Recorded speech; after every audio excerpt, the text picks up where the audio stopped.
শহরের সবচেয়ে বড় ব্যবসায়ী পরিবারের একমাত্র মেয়ে মেহজাবিন। কোটি টাকার গাড়ি, বিলাসবহুল বাড়ি সবকিছু তার ছিল। কিন্তু একটা জিনিস তার ছিল না, নিঃস্বার্থ ভালোবাসা। সবাই তাকে ভালোবাসত তার টাকার জন্য, নামের জন্য। কেউ কখনো জানতে চায়নি মেহজাবিন কেমন মানুষ। একদিন সে সিদ্ধান্ত নিল, আমি এমন কাউকে ভালোবাসতে চাই যে আমাকে আমার জন্য ভালোবাসবে, টাকার জন্য নয়। সে নিজের পরিচয় লুকিয়ে ফেলল, দামি পোশাক ছেড়ে সাদামাটা জামা, সাধারণ ব্যাগ। নিজেকে পরিচয় দিল একজন গরিব পরিবারের মেয়ে। এভাবেই সে ভর্তি হল শহরের এক সাধারণ কলেজে। সেখানেই তার দেখা হল আরিফের সাথে।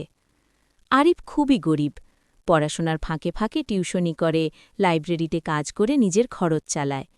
কিন্তু তার চোখে ছিল স্বপ্ন আর কথায় ছিল ভদ্রতা। মেহজাবিন অবাক হয়ে দেখল, আরিফ কখনো তার টাকা নেই বলে কটাক্ষ করে না, বরং সে বলে, মানুষ বড় হয় মন দিয়ে, টাকা দিয়ে না। দিন যেতে যেতে দুজনের মধ্যে বন্ধুত্ব, তারপর ধীরে ধীরে ভালোবাসা জন্ম নিল। আরিফ মেহজাবিনকে ভালোবাসত তার হাসির জন্য, তার সাধারণত্বের জন্য। একদিন আরিফ বলল, আমি গরিব, তোমাকে বড় কিছু দিতে পারব না, শুধু সৎ ভালোবাসা দিতে পারি। মেহজাবিনের চোখ ভিজে গেল। এই কথাটাই সে সারা জীবন শুনতে চেয়েছিল।